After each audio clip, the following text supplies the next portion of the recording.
Bonjour à toutes et tous. Bonjour à toutes celles et ceux que je n'ai pas salués. Je vous souhaite la bienvenue dans le nom de notre Seigneur Jésus. Je pensais aujourd'hui dans ce message un petit peu la suite de ce que je vous avais prêché la dernière fois sur si je mettais mes chaussures en tant que disciple, comment en fait je peux vivre la résurrection, de quelle manière en tant que disciple je vais vivre la résurrection. Et je me suis dit, et si on remettait exactement les mêmes chaussures, et nous sommes dans cette période où nous sommes après la résurrection, il va y avoir un événement assez important qui sera l'ascension et la venue du Saint-Esprit, la Pentecôte. Et je me suis dit, mais en fait c'est un temps d'attente. Et parfois, quand nous sommes sur des temps d'attente, c'est très ennuyant, n'est-ce pas? Est-ce que vous avez déjà été chez le médecin et sur lequel vous avez été dans cette attente avant d'être reçu par votre médecin? Parfois, vous attendez 45 minutes, 1 heure, et on se dit, mais qu'est-ce qu'elle fait? Ou qu'est-ce qu'il fait? Je me souviens quand on était enfant, avec mes frères et sœurs, le temps de Noël, c'était toujours un temps atroce. Parce que notre mère faisait parfois des temps où nous faisait des petites feintes sur lesquelles chaque demi-heure on pouvait retirer un scotch ou quelque chose comme ça, où on pouvait ouvrir un cadeau. C'était insupportable ce temps d'attente. Je vais lire un passage dans Actes chapitre 1 verset 3 et on va lire à partir du verset 3 jusqu'à 14. Après qu'il eut souffert, il leur apparut vivant et leur donna plusieurs preuves, se montrant à eux pendant 40 jours et parlant des choses qui concernent le royaume de Dieu. Comme il se trouvait avec eux, il leur recommanda de ne pas s'éloigner de Jérusalem, mais d'attendre ce que le Père avait promis. Ce que je vous ai annoncé, leur dit-il, car Jean a baptisé d'eau, mais vous, dans peu de jours, vous serez baptisés du Saint-Esprit. Alors les apôtres réunis lui demandèrent, « Seigneur, est-ce en ce temps que tu rétabliras le royaume d'Israël ?» Il leur répondit, « Ce n'est pas à vous de connaître les temps ou les moments que le Père a fixés de sa propre autorité. Mais vous recevrez une puissance, le Saint-Esprit survenant sur vous. Et vous serez mes témoins à Jérusalem, dans toute la Judée, dans la Samarie et jusqu'aux extrémités de la terre. » Après avoir dit cela, Jésus fut élevé pendant qu'ils le regardaient, et une nuée le déroba à leurs yeux. Et comme ils avaient les regards fixés vers le ciel pendant qu'ils s'en allaient, voici 2 hommes vêtus de blanc leur apparurent et dirent, « Hommes galiléens, pourquoi vous arrêtez-vous à regarder au ciel?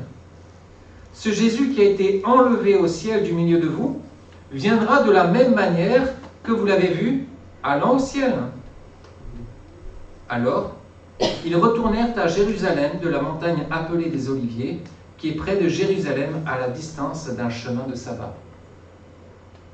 Quand ils furent arrivés, ils montèrent dans la chambre haute où se tenaient d'ordinaire. C'étaient Pierre, Jean, Jacques, André, Philippe, Thomas, Barthélemy, Matthieu, fils d'Alphée, Simon le Zélote et Jude, fils de Jacques. Tous d'un commun accord persévéraient dans la prière avec les femmes et Marie, mère de Jésus, et avec les frères de Jésus. Et je termine. Amen. Il y a un tout petit passage que j'aimerais vous lire, c'est dans Actes chapitre 2, verset 1. Il nous est dit, le jour de la Pentecôte, ils étaient tous ensemble dans le même lieu. Le jour de la Pentecôte, ils étaient tous ensemble dans le même lieu. Et ce verset, en fait, c'est un verset clé, un verset central. Il y a des moments dans la vie où Dieu parle clairement. Et peut-être que vous avez reçu déjà sûrement des promesses, peut-être que vous avez reçu quelque chose dans votre cœur il y a peut-être des années en arrière. Sa voix est nette, sa direction elle est évidente. Peut-être qu'il y a eu des confirmations, ce genre de choses qui ont fait que, oui, ben c'est bien la direction que je dois prendre. Et tout semble s'aligner. Les planètes sont alignées, mon horoscope me l'a dit, etc. Donc tout est aligné, il n'y a rien qui puisse être le contraire. Mais il existe d'autres moments plus déroutants, plus silencieux, où Dieu a déjà parlé, mais où rien ne semble se produire. Peut-être que je ne me suis pas suffisamment nettoyé les oreilles pour pouvoir entendre la voix de Dieu. Et ce sont ces moments inconfortables, des temps où l'on se demande si on a bien entendu. Des moments où l'on pourrait être tenté de reprendre le contrôle et agir justement par soi-même, ou même on pourrait se décourager. Et c'est exactement la situation des disciples entre l'ascension de Jésus et la Pentecôte. Jésus leur a fait une promesse. Il leur a parlé du Saint-Esprit et il leur a annoncé une puissance à venir. Et pourtant, après son départ, il n'y a rien d'immédiat. Pas de manifestation visible, pas de signe spectaculaire. Juste une seule consigne. Ben, vous devez attendre. Et là, on se dit, mais dans notre génération avec les portables, heureusement que les portables n'existaient pas. Parce que peut-être qu'ils seraient scotchés sur leur portable en train d'attendre. Et ce temps d'attente, justement, est relaté dans le livre des Actes, le passage que je vous ai lu. Et c'est loin, justement, d'être un vide spirituel. C'est un temps où Dieu veut travailler en profondeur, là où les yeux ne voient pas encore. Là où mes yeux ne voient pas, Dieu veut travailler dans notre cœur. C'est comme une graine plantée dans la terre. Lorsque la graine elle est mise en terre, tout semble silencieux. Rien ne sort, rien ne bouge en apparence. Et pourtant, sur la surface, la vie est en train de se développer. Les racines commencent à se former, la transformation elle est en cours. Et puis, paf, nous arrivons à voir une petite plante. Quelque chose qui sort de terre. Et c'est exactement ça que Dieu veut faire avec chacun d'entre nous. Dieu agit souvent dans le secret avant d'agir dans le visible. Alors, la question que ce texte nous pose aujourd'hui, elle est essentielle, c'est que faisons-nous lorsque Dieu nous demande d'attendre ? Je suis concerné par les béatitudes du portable. Je suis concerné parce que toute occasion est toujours bonne pour pouvoir sortir le téléphone. Et c'est vrai qu'on perd du temps. Et lorsque Jésus dit aux disciples d'attendre la promesse du Père, il ne va pas leur donner une option, mais une direction précise. Quand je lisais ce passage et quand je donnais cet exemple de la terre, je me suis dit exactement la même chose de notre événement qui va arriver dans un mois à peine. Il y a 7 mois en arrière, on nous a annoncé la naissance, on nous a annoncé que nous allons être à nouveau parents. Et la deuxième échographie, il n'y en avait pas qu'un, mais il y en avait 2. Et là, Dieu nous donne en fait 9 mois d'attente avant l'arrivée. Et je me suis dit, mais en y pensant, oui, normalement, s'ils n'arrivent pas avant. Mais on pourrait se dire, mais heureusement que lorsqu'on nous annonce une grossesse, heureusement que ça n'arrive pas d'un coup, là, comme ça, tiens, hop, félicitations, vous êtes parents. Ça serait... on n'aurait pas le temps de se préparer, mais là, on a le temps de se préparer. Du moins, on essaye de se préparer. On a le temps d'attendre. Et cela peut sembler paradoxal, mais ces temps d'attente sont des temps de formation. Les disciples, justement, ils ont été formés pendant des années auprès de Jésus. Ils ont vu des miracles, ils ont reçu un appel clair, et ils savent qu'ils doivent annoncer la bonne nouvelle. Et ça, c'était un commandement de la part de Christ. Et pourtant, ils doivent s'arrêter. Et ce principe est fondamental dans la vie spirituelle, dans notre vie spirituelle. Il y a une différence entre avoir reçu une mission et être prêt à l'accomplir pleinement. Entre les deux, Dieu insère souvent un temps d'attente. Et nous avons plein d'expériences dans la vie, nous avons plein d'expériences, d'exemples dans la Bible où Dieu a permis ce temps d'attente avant d'envoyer qui que ce soit. Dans notre culture actuelle, tout pousse à la rapidité. Il faut aller vite, produire vite, réussir vite. Et l'attente est souvent perçue comme une perte de temps. Mais dans le royaume de Dieu, l'attente est un outil, c'est un espace où Dieu va nous façonner.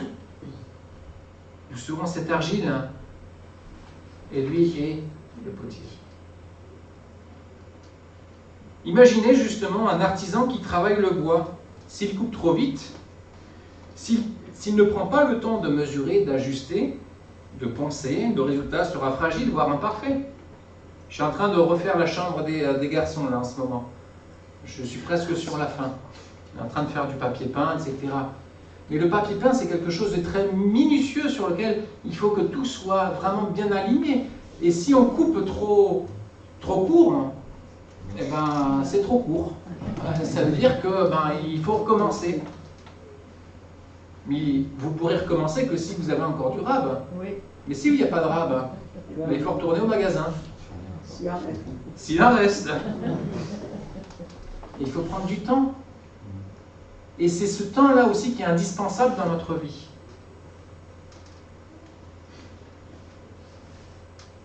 Mais si je prends le temps nécessaire, alors le produit sera satisfaisant. Hier, on se regardait avec Marie-Bess dans les yeux. Et en fait, j'étais fier, j'étais content en fait, du résultat.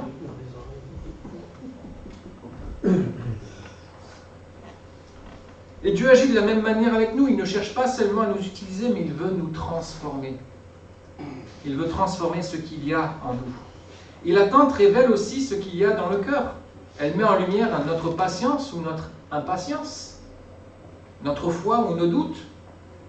Est-ce que nous sommes dépendants de Dieu ou est-ce que j'agis cavalier seul? Et peut-être que toi aussi tu es dans une saison où Dieu t'a parlé, mais tu ne vois pas encore de résultat. Mais Dieu n'est pas absent. Dieu, il est à l'œuvre. Et même si tu ne le vois pas encore, il est à l'œuvre. Il est en train de transformer les choses. Il est en train de transformer nos vies pour que nous soyons au maximum semblables à lui.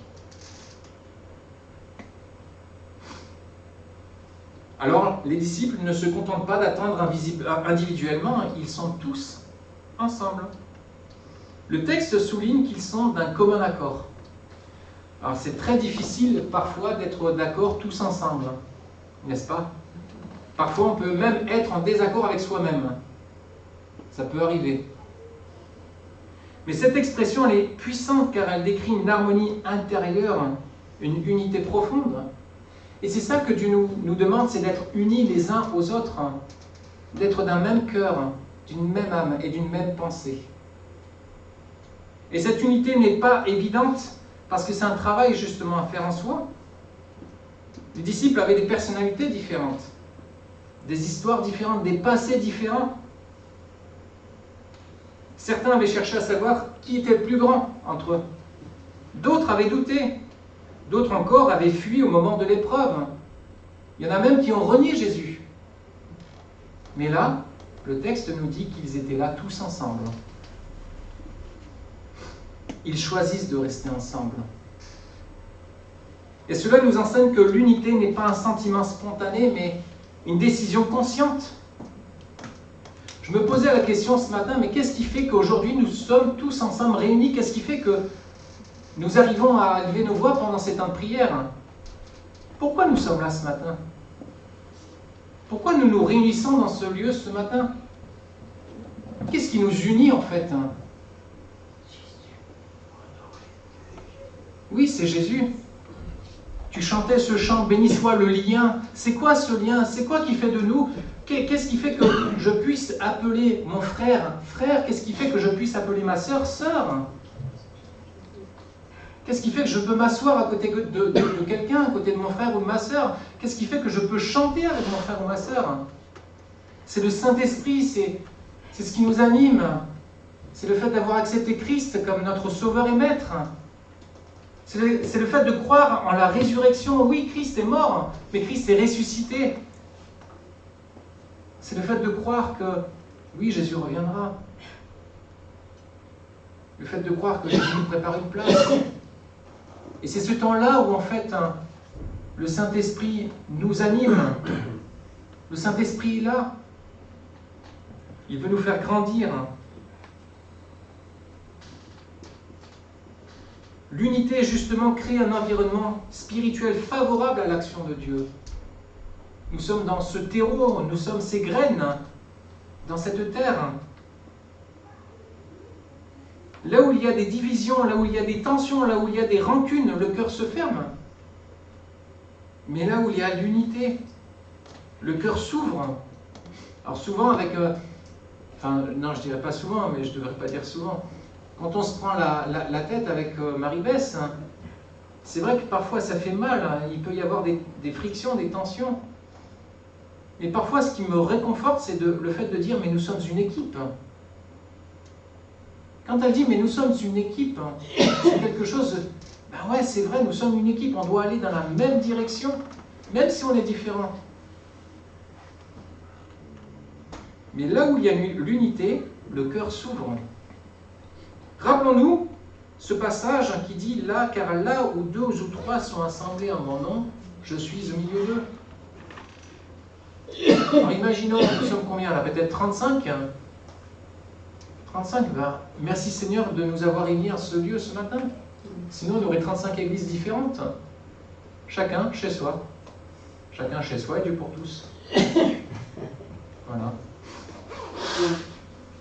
Mais c'est pas ça que Dieu nous invite. Dieu nous invite à vivre l'Église pleinement.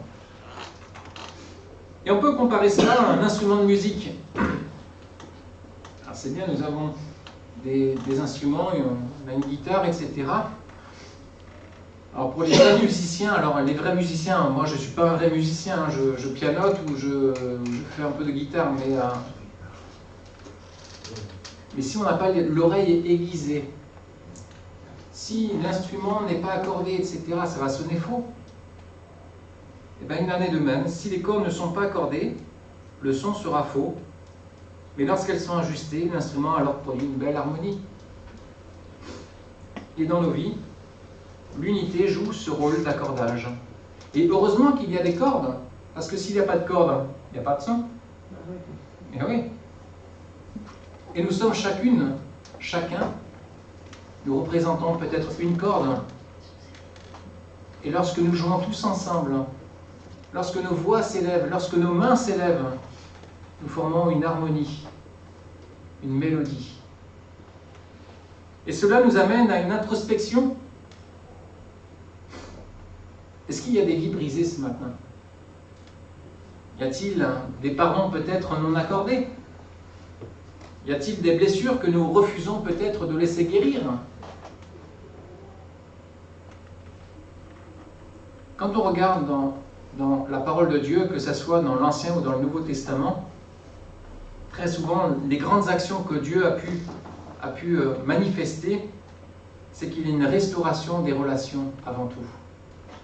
Et je pensais justement à ses frères jumeaux, à Ésaü et Jacob. Ils ont une friction tous les deux. Et avant justement de renouer ce lien, eh bien, il fallait renouer cette relation. Parce que Dieu ne veut pas seulement agir à travers nous, mais il veut aussi restaurer ce qui est autour de nous. Et le livre des Actes alors souligne que les disciples persévéraient d'un commun accord dans la prière. Cette expression met en évidence une transformation significative. L'unité commence à se manifester avant même la venue du Saint-Esprit. On me disait à chaque fois, Ludovic, si tu veux que ton langage change, si tu veux que ta vie spirituelle change, alors bénis Dieu sur chaque chose que tu feras. Tu vas manger, alors bénis Dieu. Tu as trouvé une place, alors merci Seigneur. Quelque chose s'est passé dans ta vie, même si c'est quelque chose d'insignifiant, merci Seigneur. Et bien tu verras que ton langage changera. Et je pourrais dire que c'est une forme de vérité, parce que si à chaque fois je bénis le Seigneur, je ne dis pas que c'est pas parce que je vais dire merci Seigneur que forcément il y aura un retour. Mais c'est des choses qui vont nous changer parce qu'on sera focus auprès de notre Dieu. L'unité commence à se manifester avant même la venue du Saint-Esprit. La prière favorise également l'humilité. Nous devons être humbles devant Dieu. Et la prière rappelle notre dépendance envers notre Seigneur, car l'attention doit être centrée sur Dieu. La prière crée un espace de transformation intérieure. Elle permet au Saint-Esprit de préparer les cœurs, de compter uniquement sur la volonté du Père. Ainsi, l'unité n'est pas imposée de l'extérieur, mais elle est générée de l'intérieur. Et donc, pendant cette attente, les disciples, qu'est-ce qu'ils faisaient? Ils persévéraient dans la prière.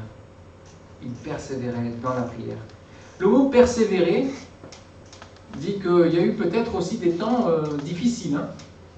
Est-ce que vous avez déjà persévéré à faire du sport? Je vois des noms.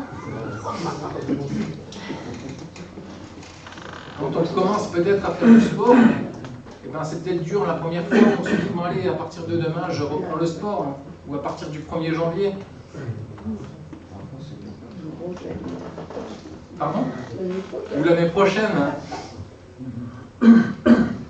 Quand on se donne des limites, quand on se fixe des objectifs, eh ben on essaye de persévérer. Peut-être que demain fera mieux qu'aujourd'hui. Et après-demain fera mieux que demain. Et ainsi de suite. Ils persévéraient dans la prière. Ça veut dire qu'il y avait quand même que la prière faisait partie de leur vie.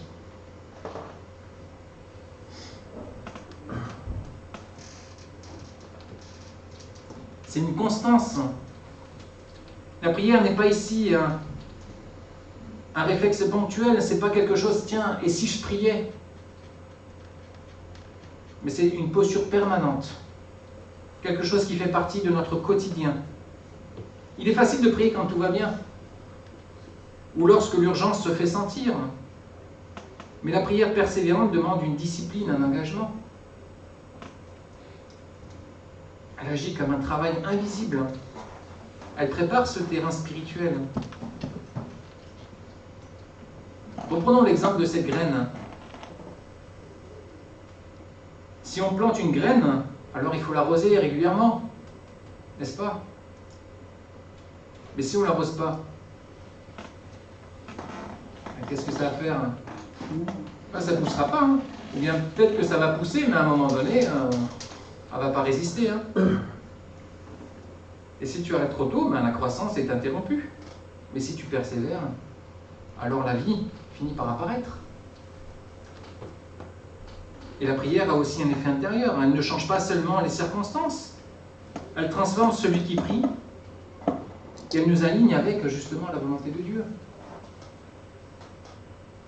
Et c'est ce que l'on observe dans la vie de David, le roi David, dans ses psaumes. Si on regarde les premiers psaumes, ils commencent souvent par de la détresse, exprimant ses peurs, ses luttes, etc. Mais quand on continue justement à lire les psaumes, eh ben, son cœur va changer, il retrouve la paix, la confiance et l'assurance. La prière, c'est un processus de transformation. Et aujourd'hui, la Pentecôte nous rappelle que la puissance de Dieu ne tombe pas au hasard. Elle s'inscrit dans une relation vivante avec lui. Amen.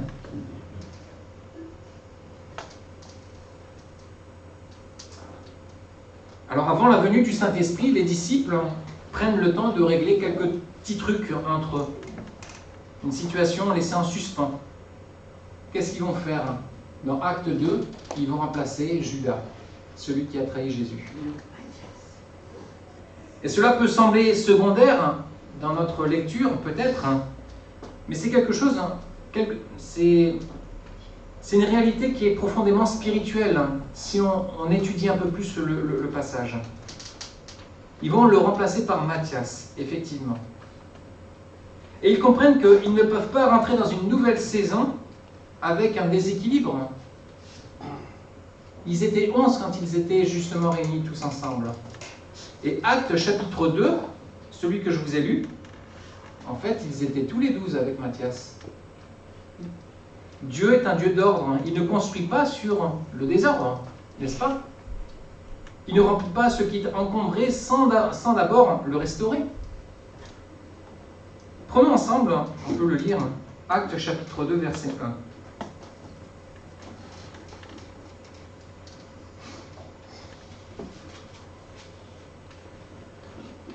Le jour de la Pentecôte, ils étaient tous ensemble dans le même lieu. Et tout à coup, il vint du ciel un bruit comme celui d'un vent impétueux. Il remplit toute la maison où ils étaient assis. Ça devait être spectaculaire. Hein? Imaginez une maison dans laquelle on veut faire rentrer à nouveau des meubles. Je disais à Marie-Beth la semaine dernière, j'ai une collègue qui veut nous donner 2 meubles. Est-ce que tu les veux? Elle me dit non, on en a suffisamment. Mais si on remplit une maison qui a déjà des meubles, on va s'encombrer encore et encore et encore d'objets inutiles. Et tant que ces objets ne sont pas enlevés, il n'y a pas de place pour de nouveaux. On est d'accord? Et dans nos vies, c'est aussi cela. On a peut-être des habitudes, on a peut-être des pensées, des attitudes, on a peut-être des priorités. Mais Dieu parfois met le doigt sur certaines choses non pour nous accuser, mais peut-être pour nous libérer de cela. La préparation spirituelle, ce temps d'attente, c'est quelque chose sur lequel on doit être honnête avec Dieu. Honnête avec soi-même, mais avant tout honnête avec Dieu. Seigneur, change mon cœur, change ma vie. Change peut-être mes habitudes. Change peut-être ce qui ne vient pas de toi. C'est accepter de dire, Seigneur, montre-moi ce qui doit être changé. Mais c'est aussi être prêt aussi à agir en conséquence.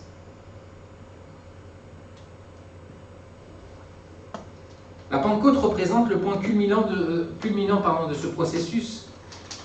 L'effusion du Saint-Esprit marque un tournant dans leur histoire. Ce qui était en préparation devient en fait une réalité visible et puissante. Le Saint-Esprit agit à plusieurs niveaux, il transforme les individus en leur donnant une assurance nouvelle.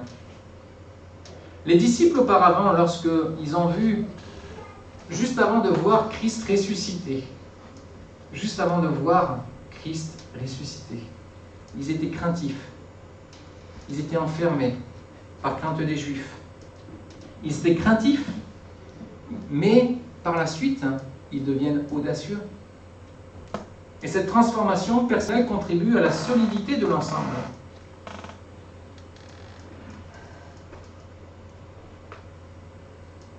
Le Saint-Esprit veut également donner une unité en chacun de nous, dans notre Église. Les disciples annoncent une vérité avec une cohérence remarquable, et cette nouvelle vie renforce le témoignage. On s'aperçoit dans Actes chapitre 2 que le Saint-Esprit n'a aucune frontière. Je vous inviterai à le lire dans la semaine, Actes chapitre 2. Et là, le Saint-Esprit descend. Il y a un bruit, un mouvement, une manifestation. Mais au-delà des signes visibles, il y a une transformation profonde. Les disciples ne sont plus les mêmes. Rappelez-vous la première fois où vous avez donné votre cœur à Christ. Le lendemain, est-ce que vous étiez pareil qu'il y a 3 jours? Non, il y a eu un processus. À partir du moment où vous étiez convaincu de péché, vous n'étiez plus le même. C'est que le Saint-Esprit a agi en vous. Mais il y a une transformation qui est profonde. Leur peur disparaît, leur timidité s'efface. Et leur courage se révèle. Ils vont annoncer l'Évangile avec une assurance. Le Saint-Esprit vient enflammer ceux qui étaient d'ordinaire. Et cette réalité n'est pas réservée au passé, car Dieu agit encore aujourd'hui. Et il va encore remplir, renouveler, transformer chacun de nous. Et la Pentecôte est une invitation à vivre cette expérience réelle avec Dieu. Est-ce que vous y croyez à ça?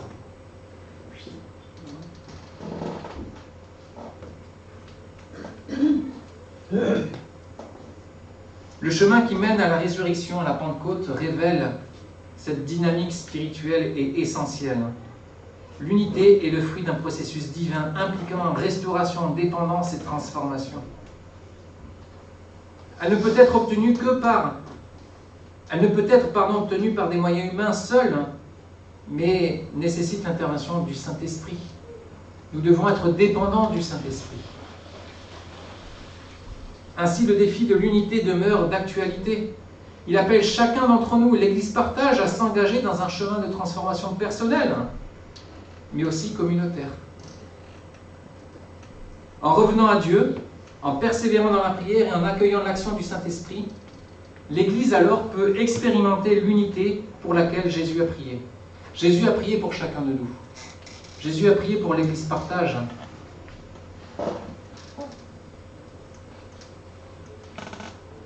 Ce chemin parfois n'est pas toujours confortable, mais ce chemin il est nécessaire aujourd'hui. Aujourd'hui, Dieu ne cherche pas des personnes parfaites, car aucun de nous sommes parfaits. Mais il cherche des cœurs disponibles, des personnes prêtes à dire « Seigneur, fais ton œuvre en moi ». Amen. Alors je termine par ces quelques questions. Es-tu prêt à attendre sans te décourager? Souvent on nous dit, est-ce que vous êtes prêt à l'arrivée de ces jumeaux? Je ne sais pas quoi dire, je ne sais plus quoi dire en fait. On dit, ils arriveront quand ils arriveront. Es-tu prêt à pardonner pour avancer? Es-tu prêt à prier avec persévérance? Es-tu prêt à laisser Dieu transformer ton cœur? Alors si la réponse est oui, alors prépare-toi car Dieu est fidèle et ce qu'il a promis, il l'accomplira. Et comme au jour de la Pentecôte, il répandra son esprit en toi, sur tout ce que tu feras, sur tout ce que tu entreprendras, pour la gloire de Dieu. Amen. Prions ensemble.